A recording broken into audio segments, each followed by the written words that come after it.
Bonjour à tous et bienvenue Bonjour.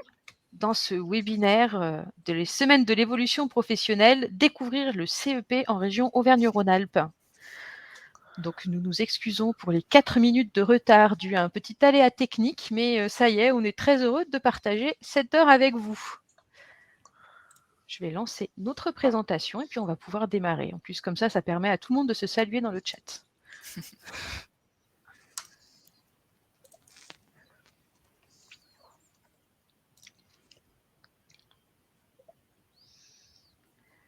Hop, bonjour à tous. Voilà. Bonjour. Donc c'est bon, je pense qu'on voit le diaporama. Donc on vous propose de démarrer cet après-midi et on va commencer par quelques petits rappels, quelques consignes. Voilà, on essaie de bien rappeler les consignes au démarrage des webinaires.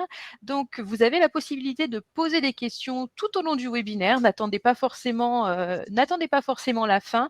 Et pour ça, nous vous conseillons de le faire via l'onglet questions. Pas forcément via l'onglet chat, plutôt via l'onglet questions. C'est plus facile ensuite pour retrouver vos questions et y répondre. Donc, soit on y répondra au cours du webinaire ou potentiellement à la fin s'il y a certaines choses auxquelles nous n'avons pas répondu. Donc voilà, juste à côté de chat, vous avez le petit onglet questions. Et puis juste un autre petit rappel qui est que ce webinaire s'inscrit dans le cadre des semaines de l'évolution professionnelle. Donc, qu'est-ce que sont les semaines de l'évolution professionnelle? Eh bien, ce sont 2 semaines de webinaires co-organisées par les opérateurs du Conseil en évolution professionnelle qui interviennent auprès des salariés, donc l'APEC au niveau national et l'ensemble des opérateurs régionaux qui ont été mandatés par France Compétences pour délivrer le service CEP en région. Donc pour la région Auvergne-Rhône-Alpes, mais bien sûr, c'est l'objet du webinaire du jour, donc on y reviendra. C'est le réseau EVA qui est porté par le CIBC Auvergne-Rhône-Alpes. Et donc ces 2 semaines, bien, ce sont 2 semaines de webinaires, principalement à destination des grands publics, mais également des webinaires, comme aujourd'hui, à destination des partenaires ou des entreprises. Et puisqu'on est le 7 octobre et qu'on finit le 15, eh bien, à l'issue de ce webinaire, vous aurez encore tout loisir de consulter la programmation et de pouvoir vous inscrire à certains webinaires. Donc le sujet du jour, le conseil en évolution professionnelle en région Auvergne-Rhône-Alpes. 4 intervenants, 4 structures pour vous présenter ce conseil en évolution professionnelle. La région Auvergne-Rhône-Alpes, Transition Pro Auvergne-Rhône-Alpes, moi-même donc, et l'APEC Auvergne-Rhône-Alpes. Donc, on va peut-être commencer ce webinaire par un petit tour de webcam pour que chacun de nos intervenants puisse se présenter. Et je vais commencer par vous, Martine, puisque je sais que Bonjour. vous vous préparez depuis déjà de longs moments pour vous présenter dans le cadre de ce webinaire. Eh bien, bonjour à tous. Donc, Martine Duclon, je suis chargée de mission sur le service public régional de l'orientation dans la région Auvergne-Rhône-Alpes. Bien, on va passer la parole à Christelle Chaudron.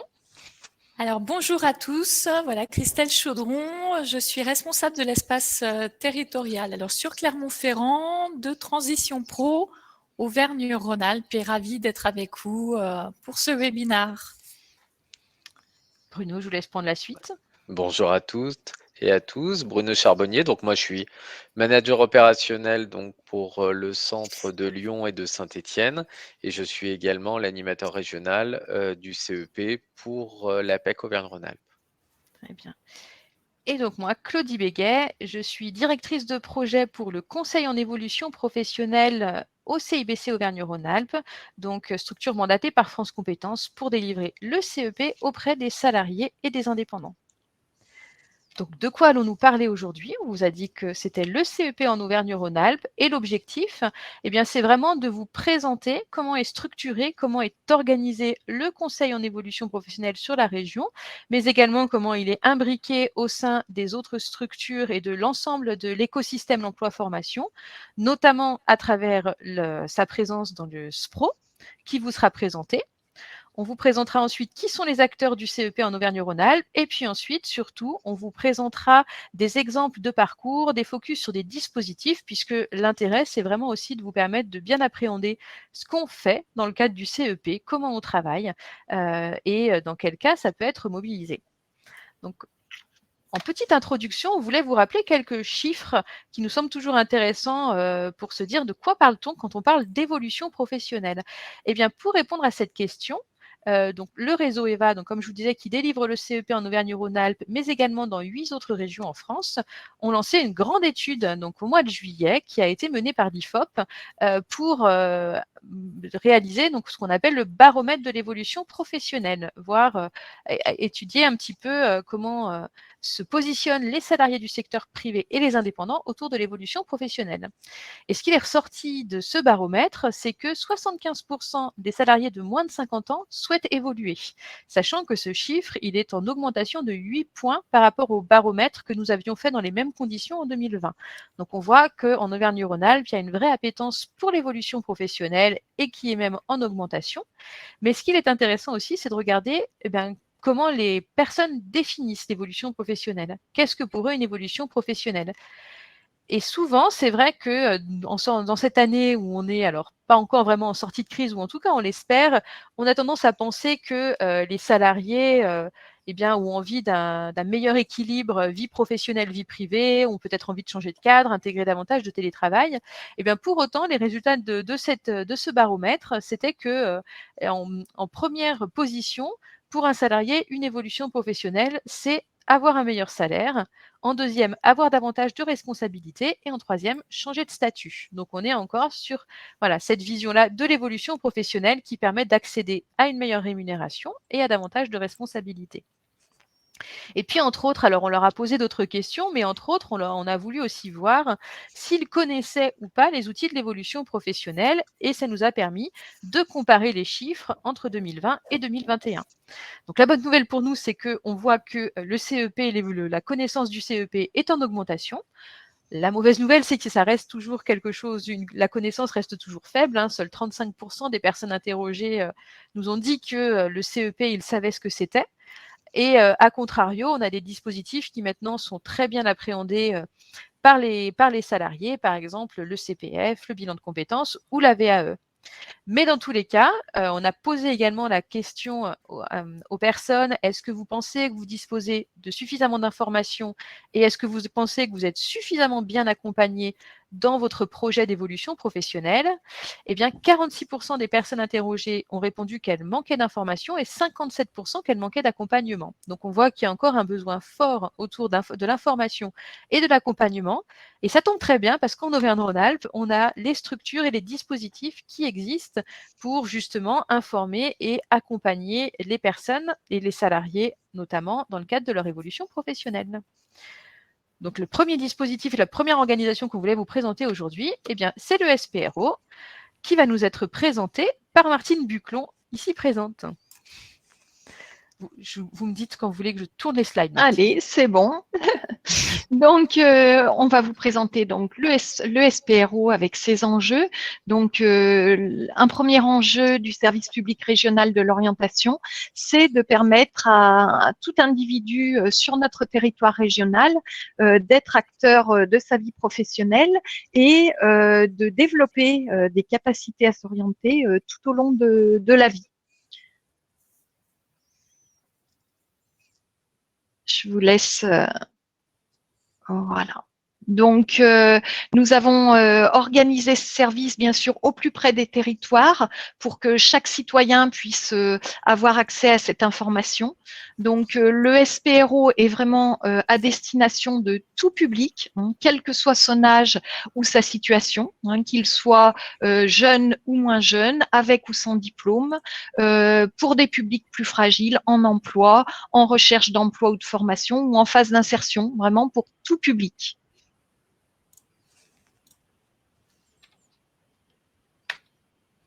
Ensuite, qu'est-ce que le service public régional de l'orientation? C'est avant tout un service gratuit. qui se doit d'être objectif et neutre, de qualité, afin de permettre donc à tout citoyen de s'informer, de s'orienter pour évoluer dans sa vie professionnelle. Donc, notre SPRO vise à garantir donc une information sur les métiers, les emplois, les formations, des conseils, un accompagnement en matière d'orientation professionnelle, des lieux d'accueil donc qui sont répartis sur toute la région Auvergne-Rhône-Alpes au plus près des individus dans les territoires. Et puis également, en complément de ces lieux d'accueil et de cette information sur les métiers, des manifestations qui sont organisées par les partenaires et les professionnels dans les territoires pour permettre au public de rencontrer des professionnels, de découvrir des métiers et des formations.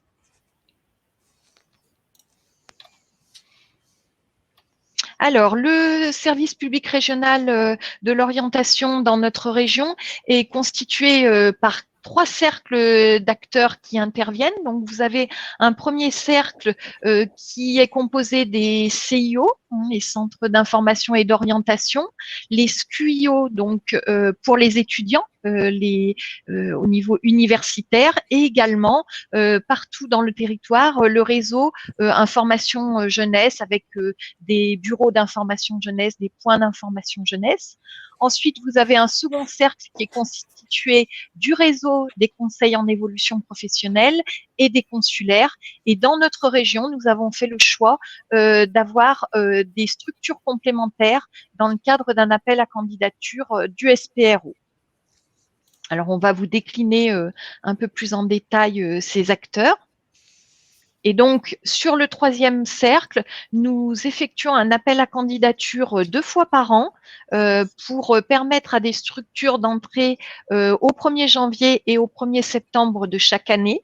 Donc, ces structures doivent répondre à un cahier des charges et à un schéma de développement du SPRO et pouvoir répondre à un référentiel de mission d'accueil information, donc qui reprennent des valeurs constitutives qui notamment garantissent une égalité, une simplicité d'accueil pour tous les publics, avec la gratuité, le respect des principes égalité hommes-femmes, la non-discrimination et le respect de la diversité des personnes, la neutralité, l'objectif des informations et une qualité de service. Et donc, nous avons à ce jour 24 structures labellisées en Auvergne-Rhône-Alpes qui sont répartis dans les territoires, avec donc des MIF, des CIDFF, mais également des associations et des structures portées par des collectivités territoriales.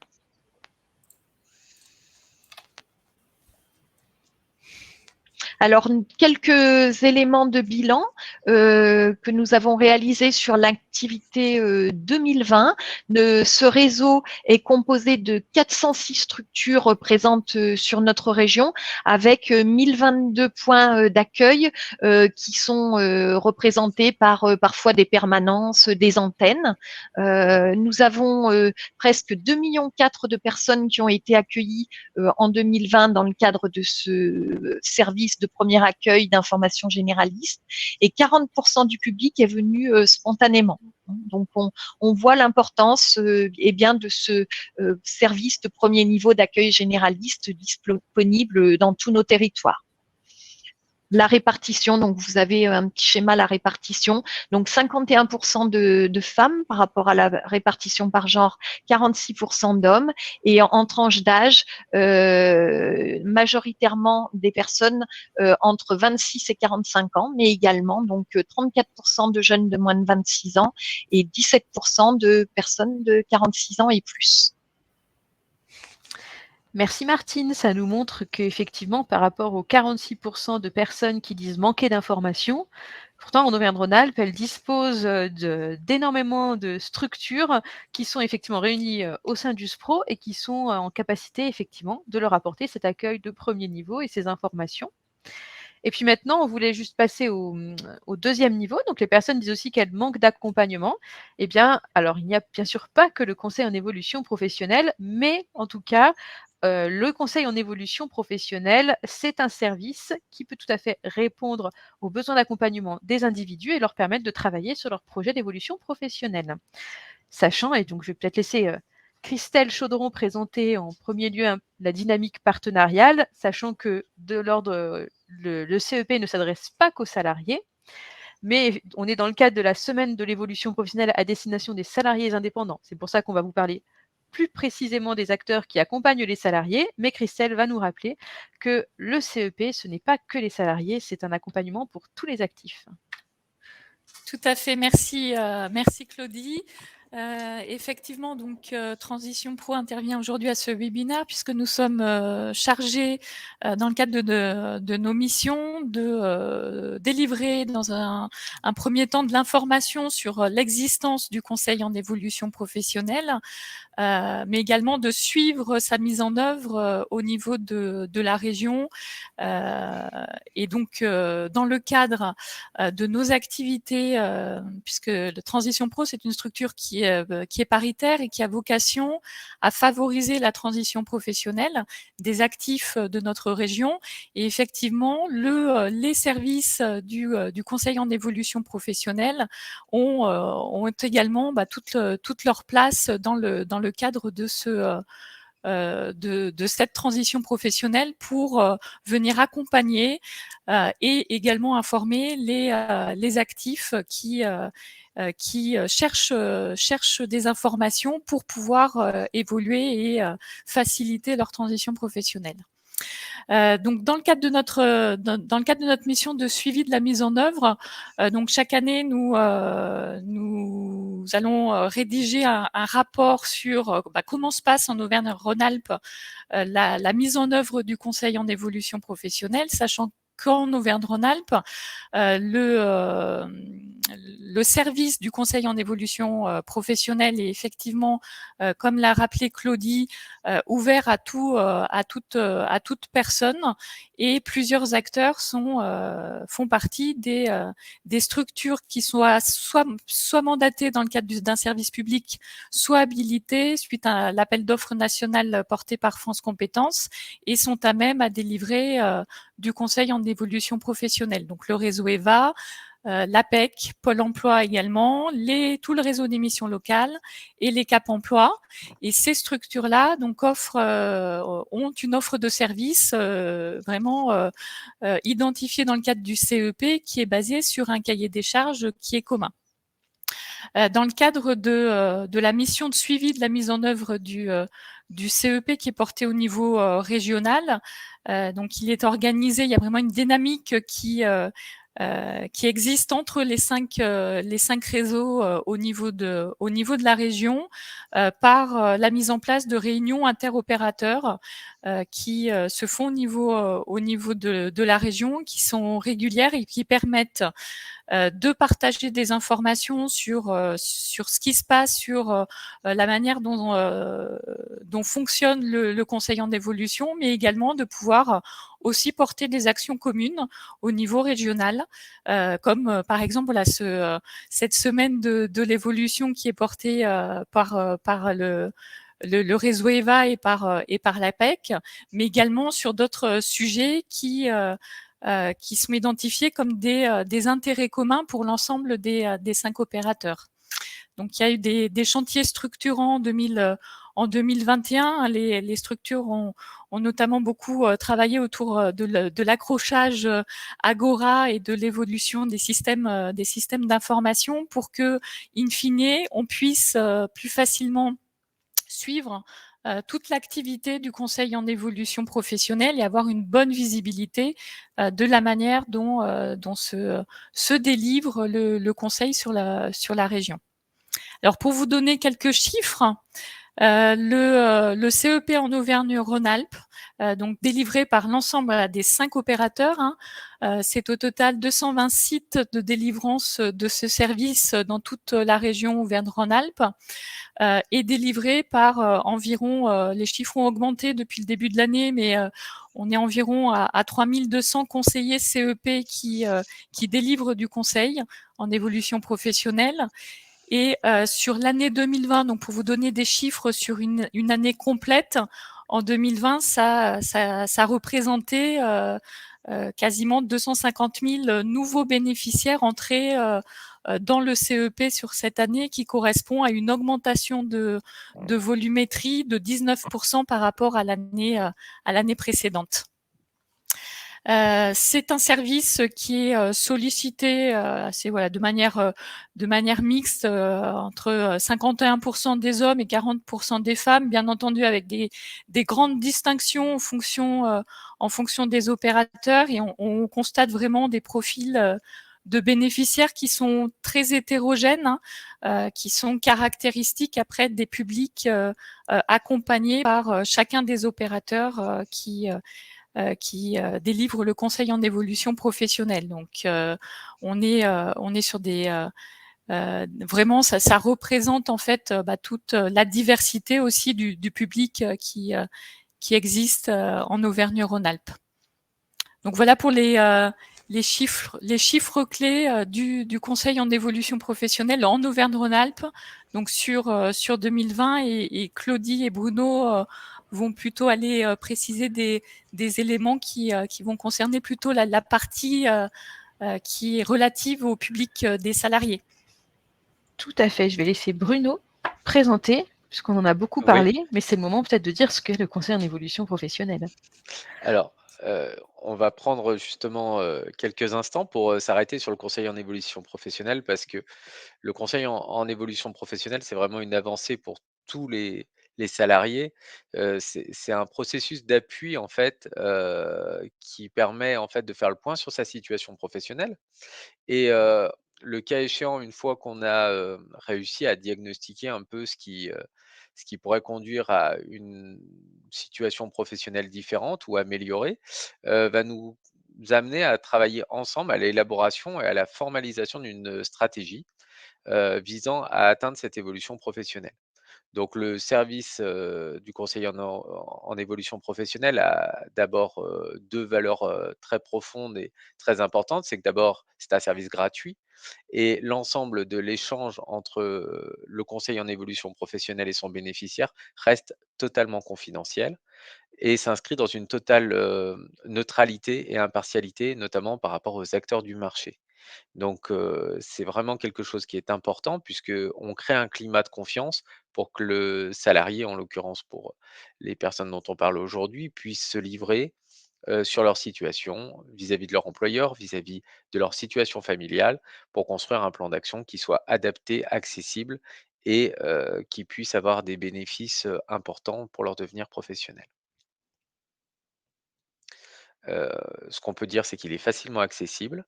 L'objectif, c'est vraiment l'évolution professionnelle, on va continuer peut-être Claudie, et le développement de compétences, la reconversion ou la transition professionnelle, la reprise ou la création d'entreprise, la certification professionnelle et la mobilité interne ou externe. C'est vraiment les axes majeurs de formalisation que l'on va viser, ce qui veut dire que, par exemple, pour un actif salarié, on pourra utiliser le CEP dans le cadre d'un choix de mobilité de territoire ou de mobilité dans l'entreprise pour travailler sur une validation d'acquis d'expérience, une certification professionnelle, pour envisager un développement de compétences, ou plus largement pour aller sur une reconversion ou une transition. La création d'entreprise est également, je dirais, une donnée importante du conseil en évolution professionnelle, au travers notamment d'un dispositif particulier qui est le CEP démissionnaire, dont on parlera plus en aval.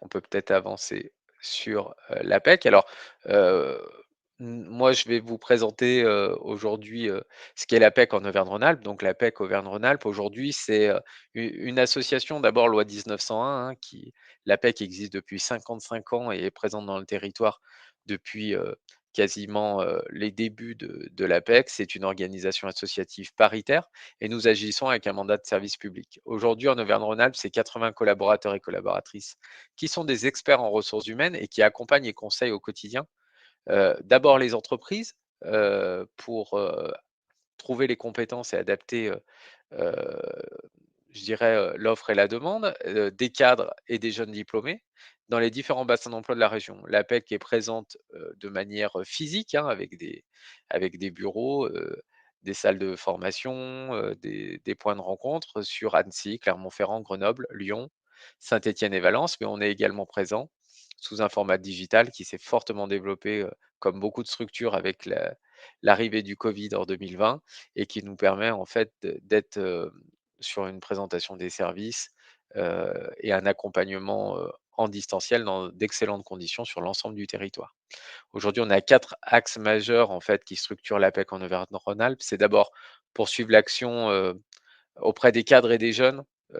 Aujourd'hui, c'est un vrai enjeu que de permettre, notamment aux alternants, hein, qui ont été également des salariés actifs, d'avoir une insertion durable lorsqu'ils ne sont pas, directement embauchés, de travailler également avec les jeunes diplômés et les doctorants, de travailler également avec les seniors et adapter, et le CEP est très important pour, l'aménagement et le travail sur la seconde partie de carrière et le maintien dans l'emploi des seniors.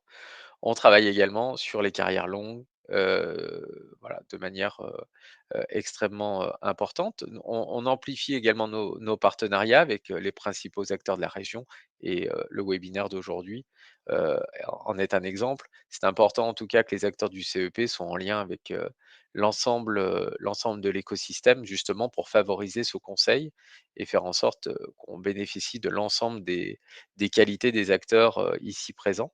Et puis on intensifie notre action auprès des acteurs RH de référence, auprès, des PME, TPE et des PMI pour accompagner encore mieux les cadres dans leurs projets et notamment, de pouvoir, favoriser la création et la reprise d'entreprise. Je vais peut-être, laisser, Tout à fait, puisque là, la c'était la parole. Ouais, présentation donc pour l'APEC qui, vous l'avez compris, accompagne les salariés cadres, mais également des demandeurs d'emploi tout à cadres. fait. Voilà. Et donc pour les salariés du secteur privé et les travailleurs indépendants, on l'a dit tout à l'heure, il y a un opérateur régional qui a été choisi dans chacune des régions de France. Et en Auvergne-Rhône-Alpes, c'est le réseau EVA qui a été mandaté par France Compétences. Et le réseau EVA, en fait, c'est un réseau qui rassemble sous une même bannière plusieurs organismes et qui se sont alliés pour délivrer le service auprès des salariés et des indépendants de la région. Donc ce réseau, il est constitué de 4 acteurs principaux, le CIBC Auvergne-Rhône-Alpes et l'ensemble des CIBC territoriaux, ainsi que la Fédération nationale des CIBC. Donc voilà, l'acteur CIBC qui est un acteur reconnu dans le domaine du bilan de compétences notamment, mais dans le domaine de l'évolution professionnelle plus généralement, et qui s'est associé également avec le réseau des chambres des métiers et de l'artisanat. Donc l'ensemble des chambres des métiers et de l'artisanat de la région Auvergne-Rhône-Alpes sont habilitées pour délivrer le service CEP aux salariés ou aux indépendants. Également associé au réseau des chambres d'agriculture, notamment pour accompagner toutes les personnes qui travaillent dans le domaine agricole ou qui ont un projet de reconversion dans le domaine agricole, donc qui sont également habilités à délivrer le service CEP. Et enfin, un quatrième acteur compose ce groupement qui est Envergure, qui est une structure qui est également spécialisée dans l'accompagnement des évolutions professionnelles. Donc voilà, l'ensemble de ces acteurs se sont réunis sous une bannière de réseau EVA et délivrent le service CEP auprès des salariés et des indépendants de la région. Donc voilà, on l'a dit, on est vraiment sur une semaine plutôt destinée à l'évolution professionnelle des salariés, avec en Auvergne-Rhône-Alpes 2 grands acteurs, l'APEC et le réseau EVA. Pour autant, si vous avez moins de 26 ans ou si vous êtes en situation de handicap et que cette situation de handicap constitue un frein dans votre projet d'évolution professionnelle, vous avez également 2 autres acteurs qui sont amenés à accompagner des salariés, qui sont le réseau des missions locales et également le réseau des Cap Emploi. Mais les deux principales structures qui accompagnent les salariés, c'est l'APEC et le réseau EVA. Et donc, où est-ce qu'on nous trouve sur la région Auvergne-Rhône-Alpes? Du coup, je continue, Bruno. Ouais, Donc, on nous trouve on nous trouve un petit peu de un peu partout, partout. et en plus, encore plus de partout, qu'on est également tous organisés pour pouvoir accueillir, et en tout cas accueillir les personnes en visio ou par téléphone, en tout cas proposer la modalité distancielle dans nos accompagnements. Donc, au total, c'est près de 300 conseillers sur la région Auvergne-Rhône-Alpes, 130 lieux d'accueil, mais donc bien sûr la modalité visio qui fait que en fait on est vraiment présent partout dans la totalité des localités de la région Auvergne-Rhône-Alpes. Et peut-être pour terminer cette présentation, et puis ensuite on passera à des exemples de parcours pour que vous permettre de mieux appréhender ce que produit le conseil en évolution professionnelle et le type de situation qu'on rencontre. Mais quelques chiffres pour terminer, puisque tout à l'heure on a présenté les chiffres 2020 de l'ensemble du conseil en évolution professionnelle. Mais en réalité, sur ces chiffres-là, la majeure partie, c'est l'accompagnement des demandeurs d'emploi, puisque voilà, ils constituent la majeure partie des accompagnements de demandeurs d'emploi. Si on est vraiment sur la partie salariée, actuellement, en 2020, donc au 30 septembre, non, au 31 août 2020, on était à bientôt près de 15 000 salariés accompagnés sur toute la région Auvergne-Rhône-Alpes, ce qui est une forte augmentation par rapport à l'année 2020, puisque sur toute l'année 2020, on était à 13 760 personnes accompagnées. Donc, on voit qu'au 31 août, on a déjà dépassé le chiffre de 2020, ce qui montre effectivement ce qui vient corroborer le plus 8% de personnes qui souhaitent évoluer professionnellement, dont on a parlé tout au début de ce webinaire.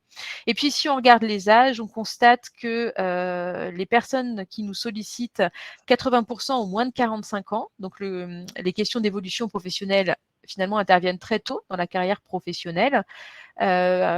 Un petit peu plus de femmes que d'hommes qui sollicitent le conseil en évolution professionnelle. Et puis, alors, c'est une stat qui est,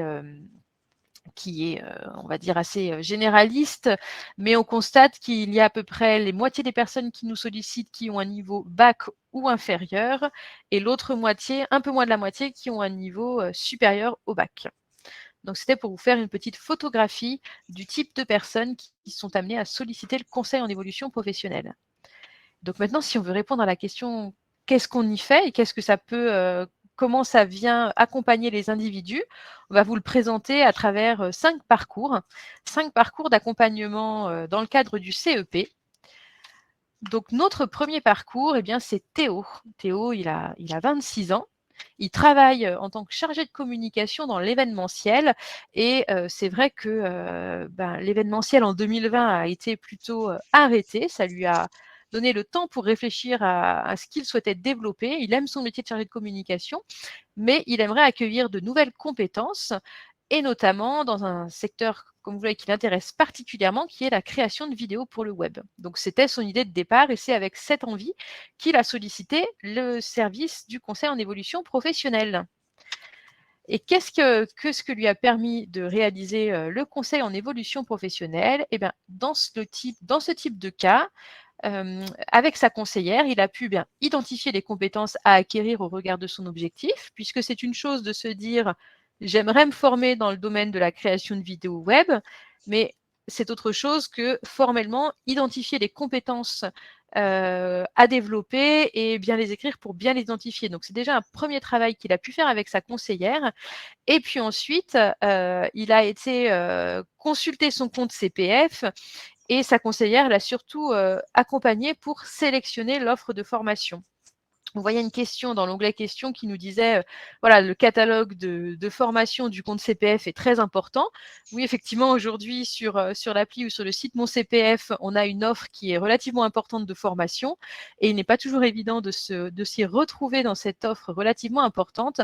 Et ça, c'est un vrai travail que peuvent faire les conseillers en évolution professionnelle, c'est d'accompagner les personnes dans le choix des formations, et notamment en identifiant voilà, les besoins en compétences et puis quels sont les critères de choix, et en mettant à disposition toute une batterie d'outils, des tableaux d'aide à la décision pour pouvoir objectiver le besoin en formation et identifier la bonne formation. Et puis ensuite, il a pu, voilà, comme je disais, comparer différentes offres pour trouver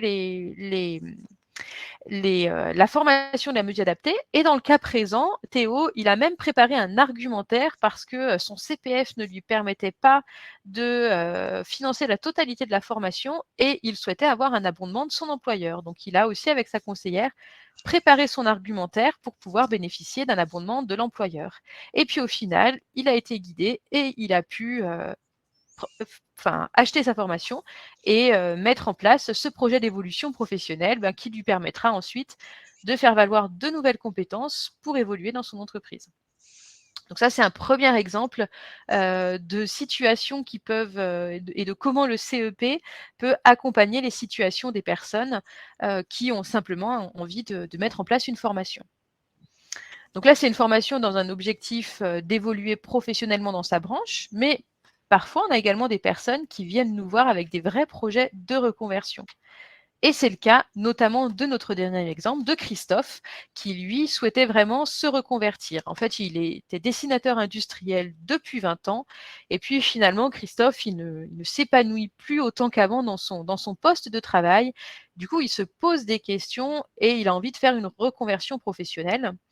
Et il a même envie de faire une reconversion professionnelle dans un domaine agricole, puisque dans le domaine de la viticulture biologique. En fait, ses parents étaient eux-mêmes viticulteurs et voilà, après 20 ans dans le dessin industriel, il avait aussi envie de revenir dans son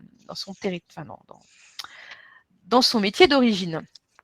Donc là, que peut faire son conseiller en évolution professionnelle? Déjà, là, son conseiller en évolution professionnelle, dans ce type de cas, il va travailler en étroite collaboration avec Transition Pro.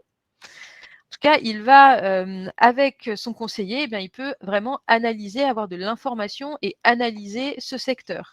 Est-ce que réellement il y a de l'emploi dans ce secteur? Est-ce que du coup, ça vaut le coup de se former parce qu'il y a de l'emploi? Est-ce qu'il y a des offres de formation qui correspondent à ma recherche? Et puis, quel est vraiment mon métier? Quel est vraiment le métier que je veux faire? Donc là, avec le conseiller, on met en place des outils, des méthodes pour analyser et obtenir de l'information sur ce secteur. Ensuite, il faut confirmer ce projet, puisque là, on parle vraiment d'une reconversion professionnelle, changer complètement de métier. C'est important de sécuriser cette reconversion. Dans le cadre du conseil en évolution professionnelle, les salariés peuvent faire des immersions en entreprise, peuvent faire des formes de stages, des immersions en entreprise. Et là, il l'a réalisé dans le cadre d'une coopérative, dans une coopérative viticole pour vraiment confirmer son projet et son intérêt pour ce métier. Ensuite, il a travaillé pour identifier la formation et vraiment construire son plan d'action, puisque c'est un vrai projet de reconversion avec une formation pour lequel il avait besoin d'un financement.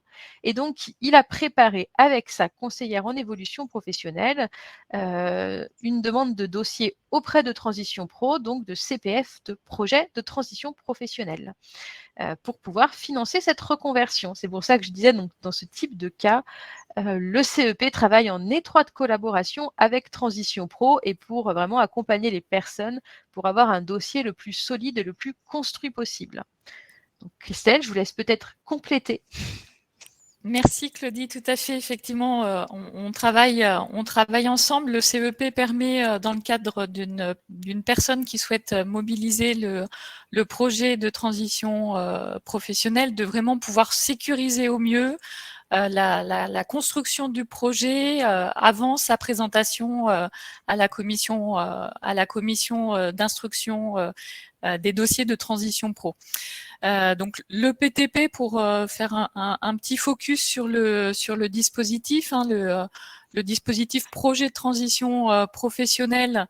Donc c'est un dispositif qui permet de bénéficier pour les salariés d'un financement d'une formation, dans le cadre d'une formation qui est reconnue dans le cadre du répertoire national des certifications professionnelles ou du répertoire spécifique de France Compétences en vue d'une reconversion professionnelle et qui donne la possibilité aux salariés du secteur privé de se former tout en sécurisant son parcours, puisque la personne reste salariée pendant la durée de sa formation de son entreprise d'origine, même si l'objectif final, c'est vraiment la reconversion vers un nouveau métier, voire vers un nouveau secteur d'activité, donc selon le choix du salarié.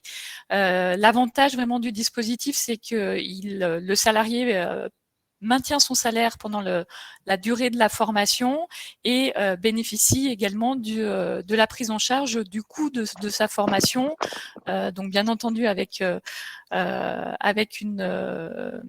s'il a un accord de la commission paritaire, puisque compte tenu de nos budgets, tous les dossiers qui sont présentés ne sont pas forcément acceptés par la commission. La commission va aller vraiment étudier 3 critères indispensables pour le financement d'un projet, la bonne cohérence du projet professionnel, d'où l'intérêt que la personne soit vraiment accompagnée en amont et ça va vraiment permettre de sécuriser le dossier.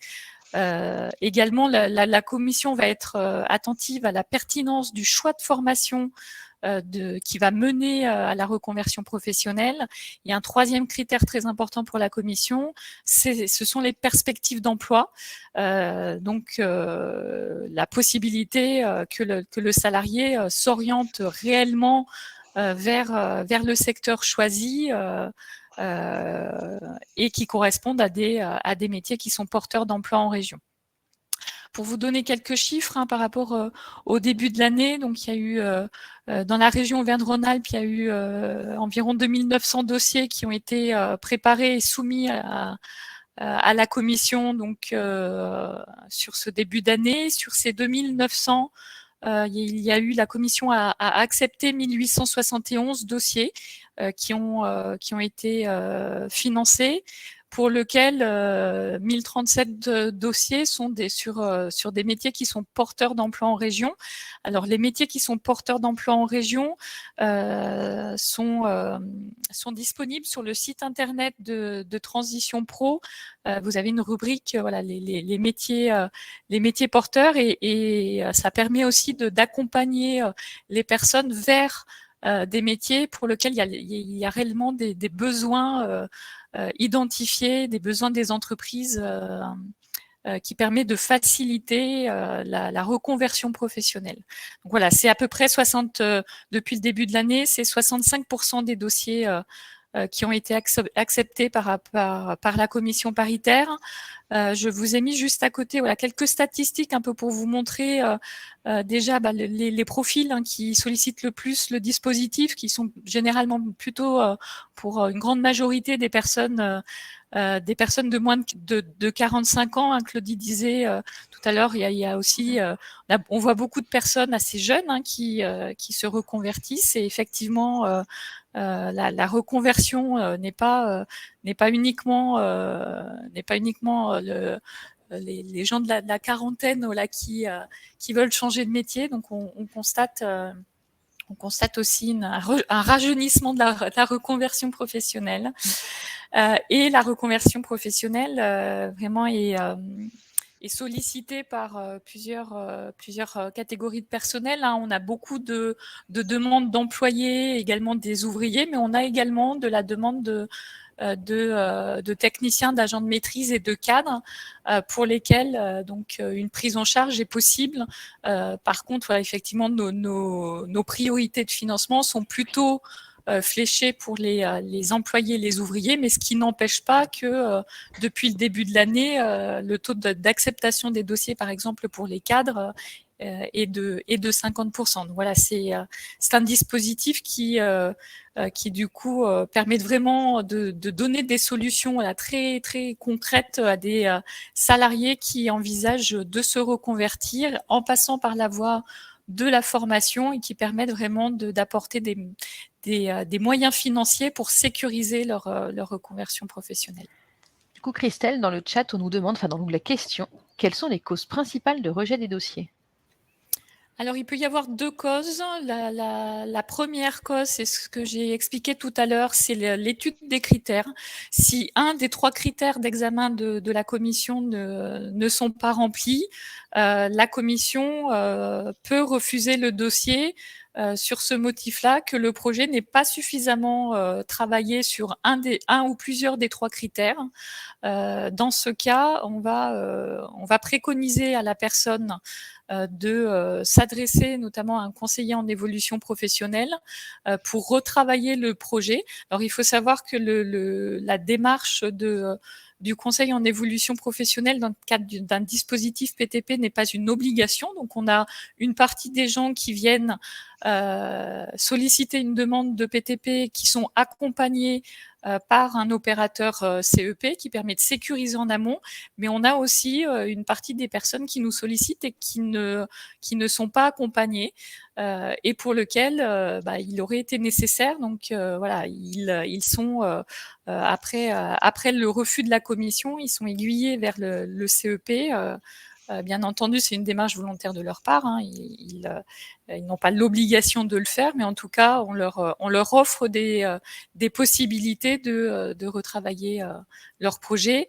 Et le deuxième motif de refus qui peut être invoqué par la commission, ça, c'est le motif de priorité en termes de financement, puisque chaque mois, on a une commission qui se réunit avec un budget défini. Le budget que l'on a n'est pas suffisant par rapport au nombre de dossiers qui sont soumis et des priorités s'appliquent à certains types de publics ou pour certains types de projets. Et en fonction de nos priorités, alors que vous pouvez aussi retrouver sur notre site internet, le dossier peut être refusé, même si les 3 critères sont bien remplis et le projet a été considéré comme un projet cossu et qui permet d'offrir toutes les garanties. Donc malgré tout, même avec un projet professionnel travaillé, compte tenu de raisons purement budgétaires, il est possible que certaines personnes voient leur dossier rejeté. Dans ce cas-là, on leur propose des solutions alternatives, soit de faire appel à la commission, près de la commission de recours chez Transition Pro, soit éventuellement de travailler à une solution alternative qui peut être relayée ensuite par le conseil en évolution professionnelle.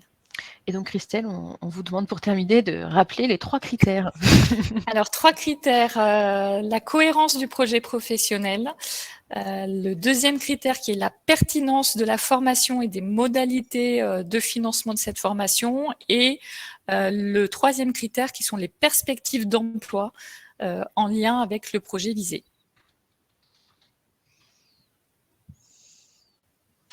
Merci beaucoup. On a répondu aux questions sur le chat. Et donc, on va peut-être vous présenter maintenant un 3e exemple qui va vous être présenté par Bruno. Alors, on va normalement parler de Gisèle. C'est ça. Alors Gisèle, c'est un type de personne que l'on rencontre très fréquemment. Hein. Elle a 50 ans, elle est comptable unique cadre donc depuis 20 ans dans une PME industrielle dans laquelle elle a grandi. Donc c'est vrai qu'il y a beaucoup de cadres, notamment qui sont ce qu'on appelle des cadres maison, mais on peut retrouver ça dans tout type de salariés, c'est-à-dire des personnes qui ont évoluer avec l'entreprise, qui sont sur des fonctions importantes. Et il arrive à un moment, au bout de 20 ans, Gisèle ne s'épanouit plus autant en fait dans son poste de travail et elle souhaite devenir directrice administrative et financière en fait dans le cadre d'une mobilité interne. C'est vrai qu'on a un certain nombre de salariés, de collaborateurs qui finalement évoluent plus vite que l'entreprise ne leur permet. Et donc là, typiquement, c'est une salariée qui a envie de prendre les devants. Donc son nouveau cadre de vie, plus libre, en fait, l'a amenée à envisager son avenir professionnel autrement, donc un investissement pour, sa seconde partie de carrière un petit peu différente et elle souhaite, préparer son entretien professionnel avec le dirigeant de la structure pour se positionner non plus en tant que comptable, mais se positionner autrement et envisager, ce nouveau poste en se formant, notamment sur les ressources humaines. Donc, qu'est-ce qu'on a pu faire, avec, cette personne pour l'accompagner, en tout cas dans son projet? D'abord, ce qui est important pour qu'elle puisse, y arriver, c'est vraiment de définir les compétences nécessaires, en fait, au métier de directeur, administratif et financier. Donc on a, comparé, les compétences qui étaient les siennes par rapport aux compétences, requises pour ce type d'emploi, aux formations aussi attendues et notamment, également sur un point qui est non négligeable, qui est également la rémunération, de pouvoir aussi être capable de faire une proposition en termes de rémunération qui correspondent à ces nouvelles fonctions et à ce nouveau périmètre. Donc, elle a pu réaliser de ce fait une étude de poste, confirmer son intérêt aussi pour le métier, puisque parfois on peut avoir des représentations d'un métier cible qui sont complètement différentes de ce qu'il est en réalité. Elle a pu identifier en tout cas les formations complémentaires, notamment RH, pour crédibiliser sa candidature et puis construire un plan d'action qu'elle peut préparer et soumettre du coup un dossier crédible qu'on a appelé un projet pour échanger sur l'intérêt réciproque de cette mobilité avec son entreprise en interne. Ce type de démarche, c'est des démarches qui font vraiment partie de la démarche CEP, c'est d'être capable aussi d'envisager et d'être en veille par rapport à l'entreprise et donc de pouvoir étudier des scénarios avec le conseiller CEP pour pouvoir ensuite passer à l'action ou pas, en fonction aussi des représentations que l'on a pu éclaircir.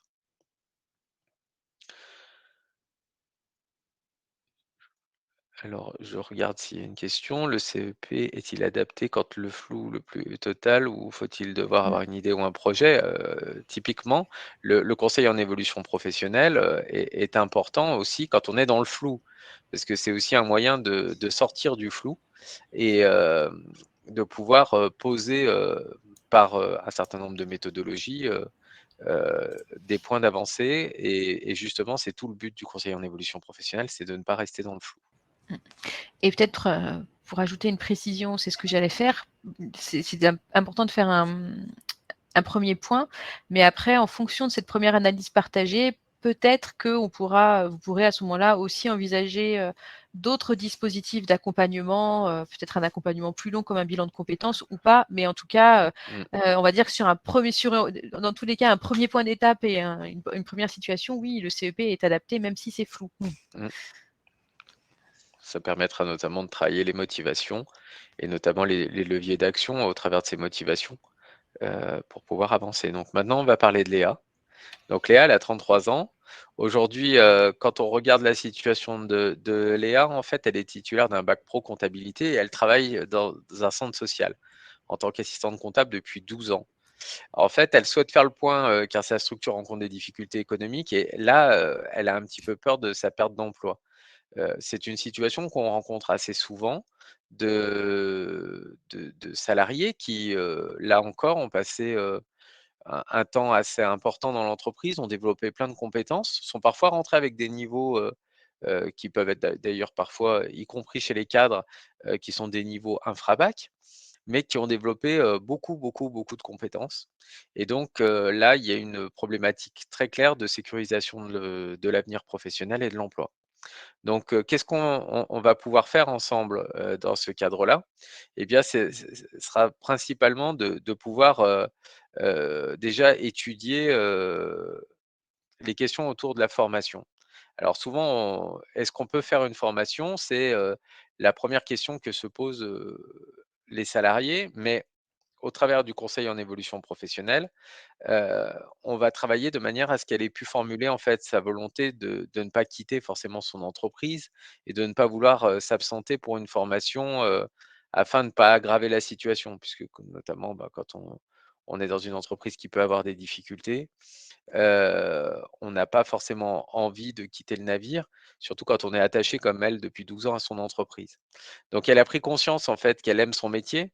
Elle a pris conscience que, bah, en fait, elle est au bon endroit, et à la bonne place. Mais par contre, la difficulté, c'est qu'elle risque, de perdre, cet emploi et avoir la nécessité de retrouver quelque chose au niveau de responsabilité, qui est le sien. Donc, ce qui lui est arrivé au travers du conseil en évolution professionnelle, c'est qu'elle a pu être informée notamment sur le dispositif de validation des acquis, de l'expérience et a confirmé un projet, autour de ce dispositif afin d'augmenter son niveau de qualification et de sécuriser un nouvel on va dire, une éventuelle transition professionnelle forcée, mais en garantissant son niveau de compétence et ainsi pouvoir mettre à jour son CV en étant non plus sur la représentation d'un bac pro comptabilité, mais d'un niveau d'études en gestion qui correspond vraiment à la réalité de son action.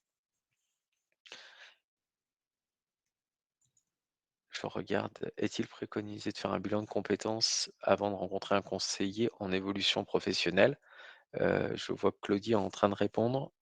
Bah, du coup, comme j'ai vu que vous alliez le faire, j'ai arrêté ma Arrêtez. réponse. Ma réponse, elle va être non, non, pas spécialement. Enfin, il est pas préconisé de faire un bilan de compétences. Ça rejoint la question qui était aussi un petit peu plus bas, la différence, l'articulation entre le CEP et le bilan de compétences. Ouais.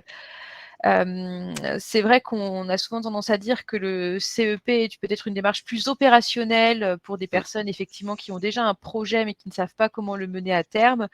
Le bilan de compétences, lui, va permettre souvent vraiment d'approfondir les motivations et s'adresse souvent à des personnes qui ont pas d'idée de projet en tout cas, et qui veulent vraiment aller plus loin dans l'exploration de leurs compétences et de leur motivation. Pour autant, les 2 peuvent s'articuler Mmh. puisque finalement, si vous faites un premier rendez-vous avec le conseiller en évolution professionnelle, vous pourrez se rendre compte que, malgré tout, le service est tout à fait adapté, parce que les choses peut-être peuvent se débloquer ou on peut, à contrario, vous orienter vers un bilan de compétences plus long s'il s'avère que c'est nécessaire. Mais dans tous les cas, il n'est pas préconisé de faire un bilan de compétences avant de rencontrer un conseiller. Ouais. Alors, juste pour revenir à Léa, et notamment au dispositif de VAE, il faut savoir que le dispositif de VAE, aujourd'hui, il est assez facilement accessible, mais c'est un dispositif qui est fort méconnu. Et le CEP a été quand même un outil qui a permis de valoriser la connaissance de ce dispositif.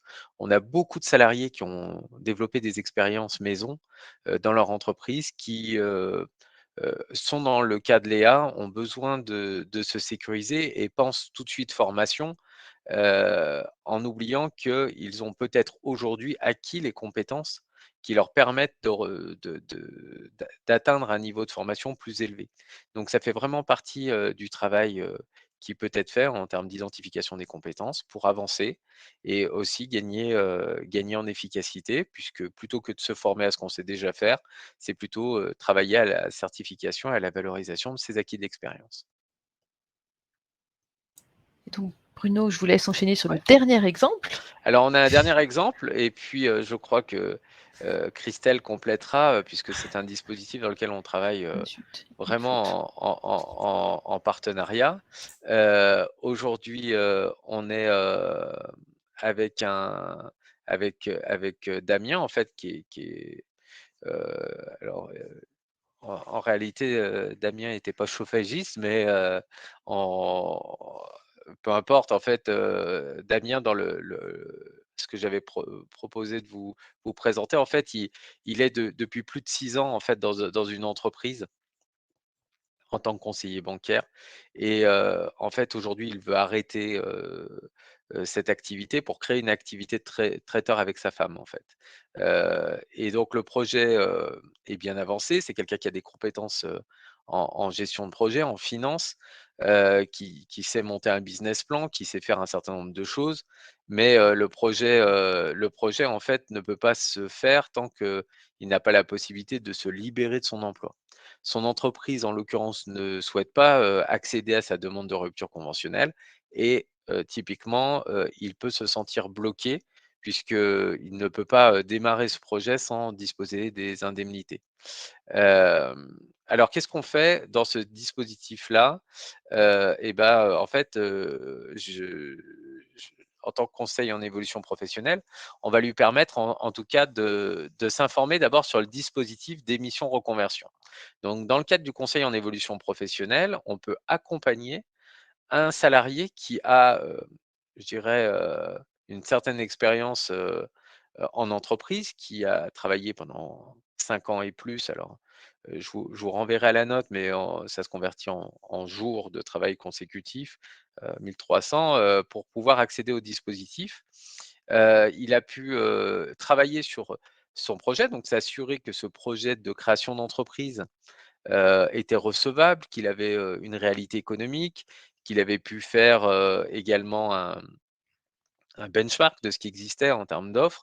Et donc, on a pu également l'orienter sur différents accompagnements externes, notamment, on a pu lui permettre d'aller rencontrer des spécialistes du montage financier pour confirmer également son expertise. Donc, il a pu construire un dossier bien argumenté dans le cadre du dispositif CEPD missionnaire pour le présenter donc à la commission de transition pro et ainsi sécuriser son projet pour accéder cette fois-ci à un dispositif où il va pouvoir quitter son entreprise, bénéficier après validation par Transition Pro de la recevabilité de ce dossier, il va pouvoir toucher ses indemnités et il va surtout pouvoir engager et concrétiser la création de son entreprise dans une mise en œuvre qui se fait en moyenne dans les 2 à 6 mois après la validation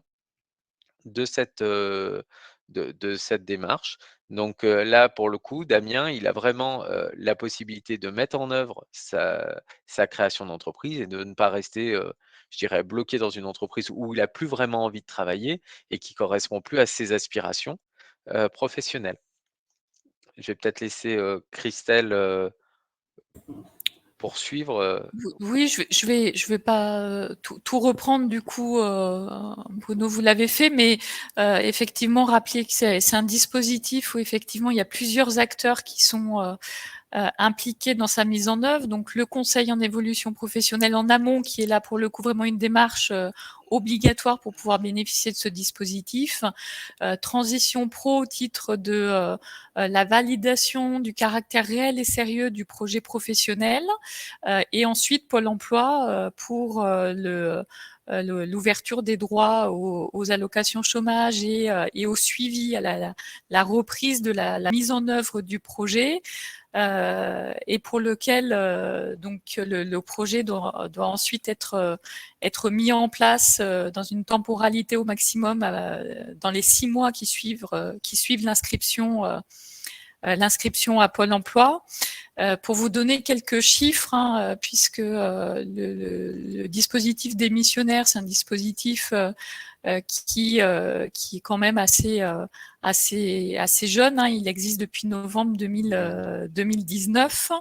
C'est un dispositif qui donc aujourd'hui qui fonctionne bien, qui monte régulièrement en puissance et pour lequel en Auvergne-Rhône-Alpes nous sommes la région pour lequel le dispositif est le plus sollicité de France, même au-dessus du nombre de montage de dossiers de ce type par rapport à l'Île-de-France. C'est vraiment Auvergne-Rhône-Alpes pour lequel il y a le plus de dossiers. Donc on compte depuis le début de l'année 2220 dossiers qui ont été présentés à la commission paritaire de transition pro et pour lequel une majorité, on est à plus de 90% des dossiers qui sont validés par la commission et qui permettent ensuite de mettre en œuvre le projet professionnel ensuite grâce au maintien des allocations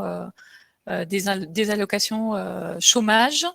Peut-être également juste compléter le dispositif des missionnaires, il sert dans deux situations, hein, soit quand la personne a un projet de création d'entreprise, donc comme c'était le cas de l'exemple qui a été cité précédemment, ou dans le cadre d'un projet de reconversion professionnelle pour lequel une formation est nécessaire dans sa mise en œuvre. Et on est sur une répartition de 60-40, hein, donc 60% des dossiers qui sont soumis s'orientent plutôt vers un projet de création d'entreprise et 40% sur un projet de reconversion avec une formation. Donc ça répond à une des questions du chat qui demandait si effectivement le dispositif merveilleux. des missionnaires, voilà, est-ce qu'il était uniquement pour une création d'entreprise ou aussi pour une formation reconversion sans création d'entreprise. Donc oui, c'est aussi pour une formation reconversion. Et il peut y avoir aussi des projets mixtes, hein, c'est-à-dire des projets pour lesquels l'objectif final est bien la création d'entreprise, mais qui nécessite en amont la réalisation d'une formation pour pouvoir acquérir des compétences complémentaires et donc aussi voilà la possibilité de mettre en place un projet création-formation. Oui. Et peut-être pour répondre aussi à l'autre question, le dispositif d'émission reconversion doit-il être engagé uniquement lorsque l'employeur a refusé la rupture conventionnelle? Non, pas du tout, hein, voilà. du tout. C'est pas vraiment une obligation. Non, c'est vraiment une démarche à l'initiative du salarié. Après, effectivement, c'est une des options qui peut être envisagée, mais après, voilà, dans la réalité, il peut y avoir vraiment plusieurs cas différents. Et par contre, c'est vrai que dans ce dispositif, la mobilisation du CEP est nécessaire.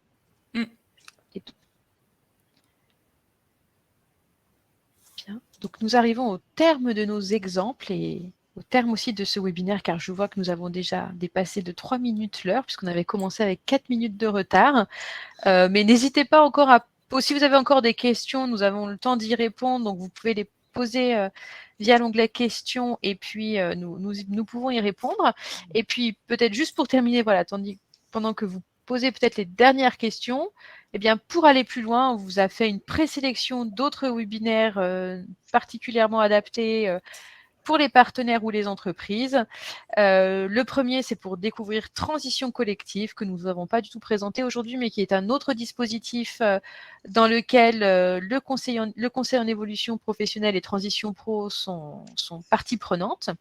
Donc, vous pouvez voir ce webinaire le 14 octobre à 15h.